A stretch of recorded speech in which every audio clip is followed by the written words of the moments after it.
Good morning. I'm deeply honored to be here today to celebrate Fidel Abelo, and I'm especially excited that I can speak openly and say just about whatever I want about the guy, because in the words of the Cuban salsa singer Celia Cruz, his English is not very good looking. So just give him a pat on the back and tell him I said nice things, and he'll buy it. I have a unique perspective on Fidel because I'm part of the ragtag bunch of wannabe wrestlers that made up his first wrestling team at Belen Jesuit in 1993. Like many of my teammates, most of whom have become like brothers to me, and some of whom are here in the room today. Fidel recruited me off a football field or a freshman PE class. You see, when he got to Belen, the wrestling team that he inherited had 3 members.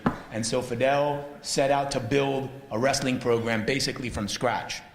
And he went one by one, reeling us in with a remarkable mix of flattery and charm and a little deception. And I'll walk you through my first couple days as a wrestler so you understand what I'm talking about. Day one, I show up to practice, and it turns out that my first wrestling practice wasn't a wrestling practice at all. It was a soccer match. And I'm running up and down the soccer field thinking to myself, why in the world is this guy who has coached world champions and Olympic medalists in Cuba making us play soccer? And as I'm daydreaming, thinking about this, I get a shove from the side. I fall to the ground. I look up. I wasn't so happy. I look up to see what happened. Then I see Fidel standing over me, extending his hand to help me up with a big smile on his face. And he says, "I love you, baby," which is a phrase that has become synonymous with him. My very next day, I actually wished that I had picked up a move or two, because I show up to wrestling practice day 2, and Fidel invites us me and a bunch of the other newbies to go watch an away wrestling match. And I said, great. So right on the team bus, we get over there, walk into the locker room. It's great. He asks us to step on the scale, just kind of wants to see our weight more or less, see where we're at. I'm like, oh, this is fantastic, 30 minutes later, I'm standing in the middle of the wrestling mat for the first time, ready for my first wrestling match to begin, dressed in football shorts and sneakers. I was pinned in 11 seconds, not my best performance. Some of my other teammates who were similarly duped fared a little better than I, but I'm pretty sure we all lost. And as we lost and we fouled off the wrestling match, Fidel would greet us with a big hug and a big smile, which became customary in our team, win or lose. That first year, Fidel assembled a full squad of wrestlers, which in itself was a great feat. We went, I think, 5-9, and most of our victories came from points that were accumulated through forfeits. But that's okay. We started racking up some wins. We practiced in the school cafeteria. We had one wrestling mat that we would assemble and deconstruct every day. We wrestled outside, our home matches outside in the beaming sun. There wasn't a whole lot of glory that first year for the Belen wrestling program, not for us wrestlers, and certainly not for Fidel, whose pedigree and experience in Cuba really, had prepared him for much bigger things. But what Fidel did that year was plant the seed for something powerful and beautiful and long-lasting. The second year, we went 9-5. Our training regimen remained generally the same. We still had the quirky, strange drills that Fidel would make us do, like carrying each other on, carrying another guy on your back, running up and down stairs, and doing 2-person weird somersaults that made you feel like a clown in a circus. But you kind of did what he directed, and we started seeing it pay off. The third year, we went 15-1, and we earned our first district championship. We started to earn a reputation around the state, and so did Fidel. I remember going to Okeechobee High to wrestle them and finding a referee who was giddy with excitement to see Fidel in action. And that's because, you see, Fidel would spend the entire match barking out commands in Spanish, right? Which is great, and you'd think would give us an advantage over English-speaking opponents. The problem is he also insisted on acting out his instructions. So he would jump on the mat, roll around, run 360 degrees around the entire mat, making sure you could see him right there and hear him. And so it became something of a spectacle in itself just to see Fidel. And that was a that was something that I certainly remember fondly. Our fourth and final year was very special. We went 16-0. We won a district championship again.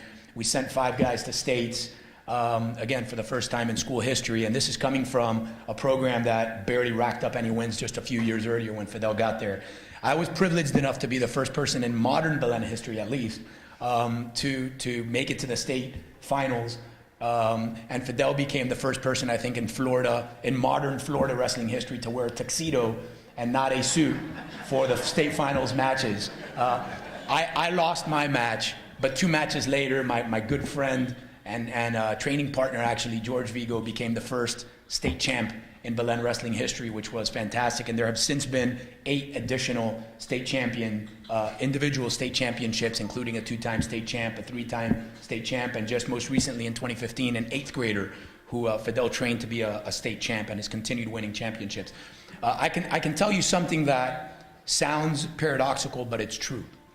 The Belen wrestling team has been successful because it was built on love. The team has always been fueled by the love that Fidel has, not only for the sport of wrestling, but for the wrestlers, for us.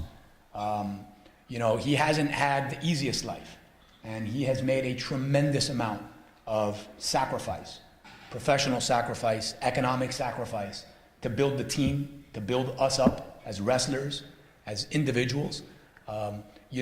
To be a coach like Fidel is really a calling, and we were just talking about it now at the table. It's really a calling. It's no different to me than priesthood.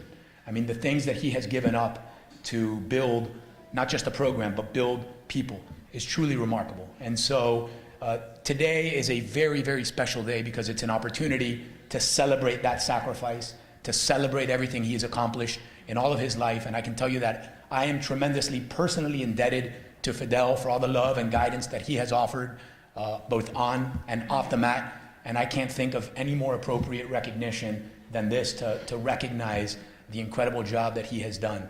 I love you, baby.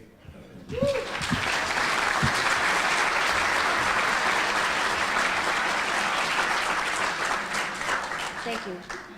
Now if we could have Larry and Ron come on up and have their seat while Esteban comes up to give his testimony.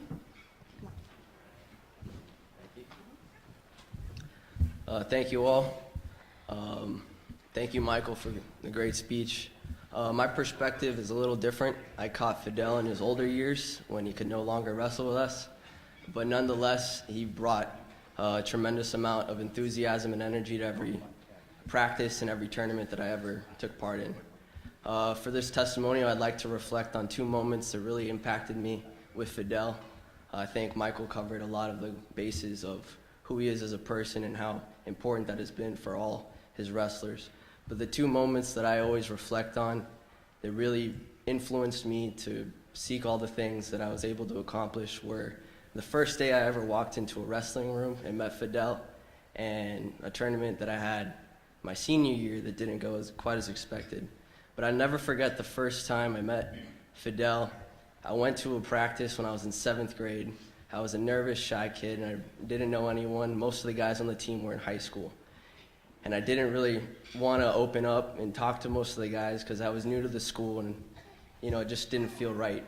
But Fidel walks in, and at that moment, everyone in the team stops what they're doing, gets in line. They go, they hug Fidel, he tells them all how much he loves them, and he introduces himself to all the new ones. And I introduced myself as Esteban. Little did he know I was the cousin of George Vigo, his first champion. But he just introduced himself to me like if I was one of the guys, and he loved me nonetheless. And then we go and we start stretching, and he goes, "¿Dónde está Villito?" And everyone's like looking around like, what? And then I'm just sitting there all quiet and nervous, and I'm like, oh, me? And he's like, what are you doing? Why didn't you come say hi to me? Like, we're family.